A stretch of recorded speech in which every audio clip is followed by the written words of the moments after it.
If fruit and cheese baked on a crust is such a popular option, then why is pineapple pizza unacceptable? Today we'll make two types of cheesecake to figure out which one's better. And since I live in New York City, we'll start with the New York style. And since weed is legal here, we'll use a recipe from Mrs. Snoop Dogg. This is what a springform pan looks like. The bottom comes out. So this is what an aluminum square cake pan look like. The bottom splits into 3. Now we're going to butter the pan with very soft butter. Now I'm gonna skip on buttering the pan with very soft butter. These are called old-fashioned original. They don't have honey, they don't have cinnamon, they don't have chocolate. So these are called Trader Joe's Greatest Thick and Extraordinary. Kinda sounds like a title of a video not suitable for YouTube. Just break them up a little bit and put them into the food processor.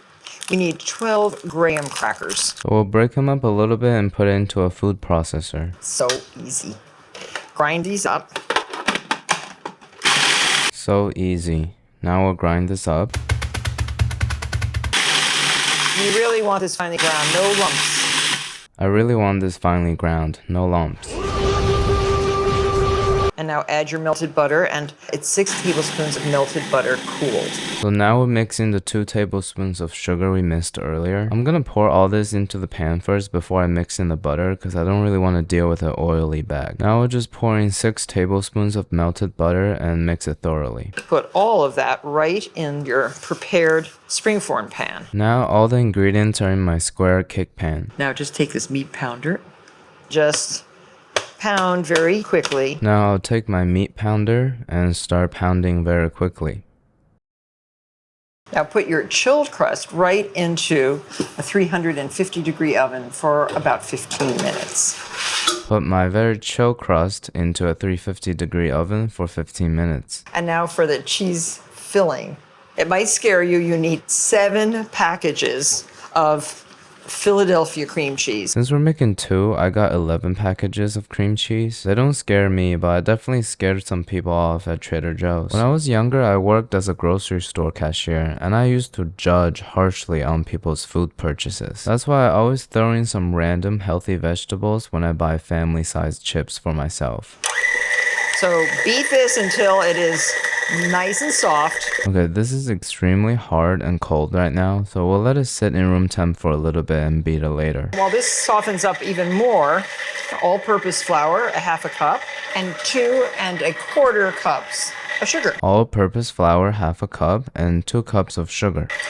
A whisk is almost as good as a sifter for doing jobs like this. A Ligma fork is superior to both sifter and whisk in doing jobs like this. 1 cup of sour cream, also at room temperature. 1 cup of sour cream also needs to come to room temperature. And we're going to add a little bit of the flour sugar mixture. Add a little bit of the flour sugar mixture. A little bit of the sour cream. A little bit of the sour cream. 5 eggs. Pour them in one by one. 5 eggs, one at a time, and we want to mix everything thoroughly before adding more ingredients. Continue alternating the ingredients until they are all incorporated into the mix. Honestly, I haven't faced off this much white cream since my last birthday, so this is a little difficult. This kind of looks like what's going on inside of my brain at all time. I would continue beating it on the couch, but it's too much work to be sitting up straight, so I'm gonna go beat it in my bedroom.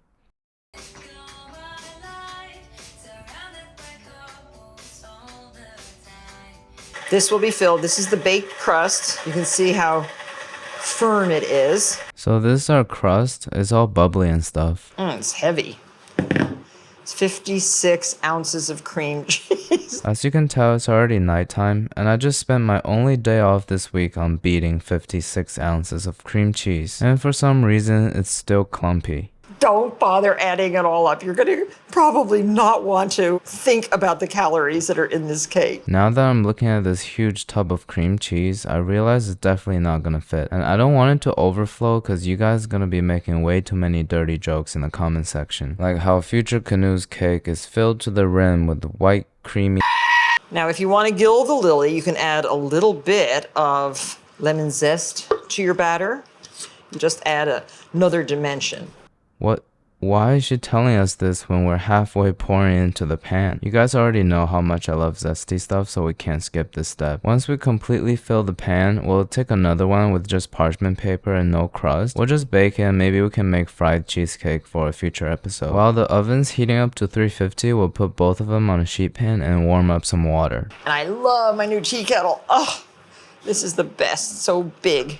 I love my kettle too, even though it's not as big as Martha's, but the size doesn't matter to me. It's all about how fast it can make the water come to a rolling boil. 45 minutes at 350 degrees, then reduce the heat to 325 and continue baking about 30 minutes longer. 45 minutes at 350 and then 30 minutes at 320. And guess what? You're going to know something that most of your friends don't know, a cheesecake without a crack. Now that we have perfected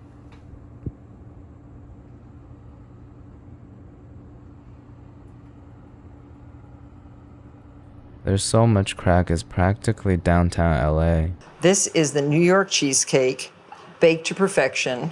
Notice no crack? I've noticed several. It's like sitting in a classroom behind people wearing tight jeans. Also, these are so jiggly, I'm starting to question whether or not I made a Japanese recipe. These are extremely hot right now, so I feel like I shouldn't release them from the pan just yet. Also, I'm getting pretty tired, so I'll put them in the fridge and make the Japanese one tomorrow. It's now the next day and we're gonna try to make this jiggly cheesecake from Nino's home. Nino's never let me down, so I have high hopes for this one. We're starting with 160 grams of cream cheese and I'm just gonna stir around in a bowl for no reason. He did it in his video for like a really long time. Then we'll put it over a pot of boiling water, adding 20 grams of butter and start whisking it till it is thoroughly combined. This warms up the cream cheese and makes the beating process much easier. I wonder why Martha didn't do this for her recipe. Then we'll separate out 4 egg yolks, and you can do the helicopter method that I'm doing here.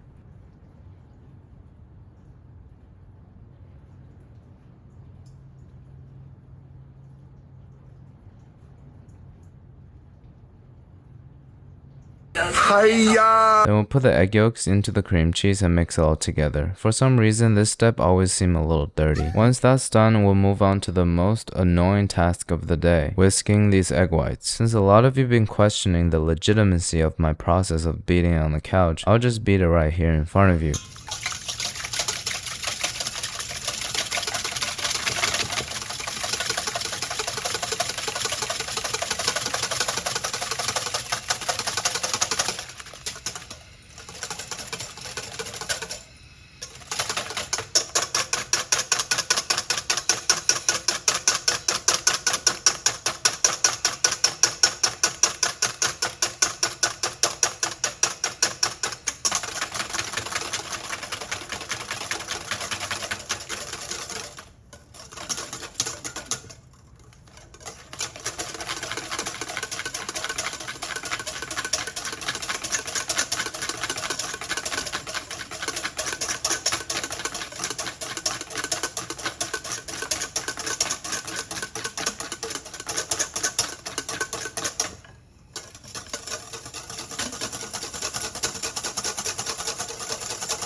So as you can see, I've been single for a while now. Now I'll put in a third of the egg whites into the cheese and yolk mixture and whisk it in. When it's fully combined, we'll pour it back into the egg whites and we'll use a whisk to mix again. You might be asking, I just did all that work to incorporate air into the egg whites. If I want to keep it fluffy, I need to fold it in. That's what I'm thinking too, but in the original video, Nino used a whisk the whole time. And since I'm known for being good at following instructions, I better stick to his method. I used all the cake pans in the last recipe, so we're gonna have to use these instead. So with the aluminum dish placed in the hotel pan, we'll pour in the batter till about 80% full. And same method as before, we're gonna pour in a lot of hot water around it to make sure there's no cracks on top. This time I used a much deeper dish, so hopefully it doesn't end up like last time. So we'll first bake at 350 for 20 minutes and then reduce the heat to 310 for about 45 minutes. I just really hope I can bake at least one cheesecake with no crack.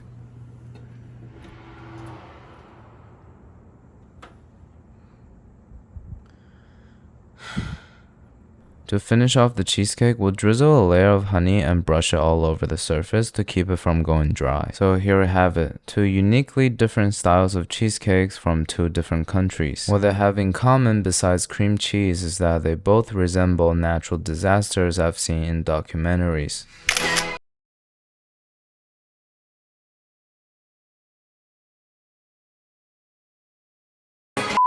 So let's get a taste test started. We'll release the New York one from its aluminum jail cell, and to my surprise, besides the top, everything else actually looks pretty pleasant. And it didn't really stick to the pan either, so things are already looking up. And the Japanese one didn't stick at all, and the jiggle looks pretty promising. Look at this. So we'll cut out a piece from each cake and then compare them side by side. Judging by the looks of it, I'll definitely say the New York one is a tiny bit overcooked on top, and the Japanese one looks like I just threw it up. Now it's time to give it a taste and rate both of them 1 through 10.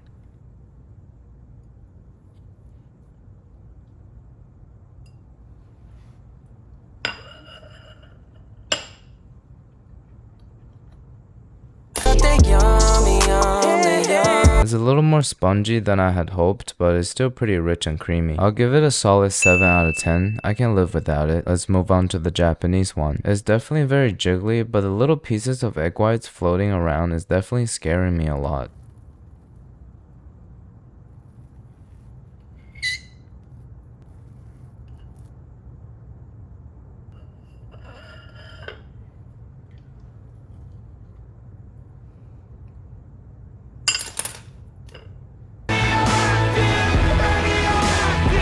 I'm gonna give it a second chance as I did to Cupid. I don't want to be close-minded.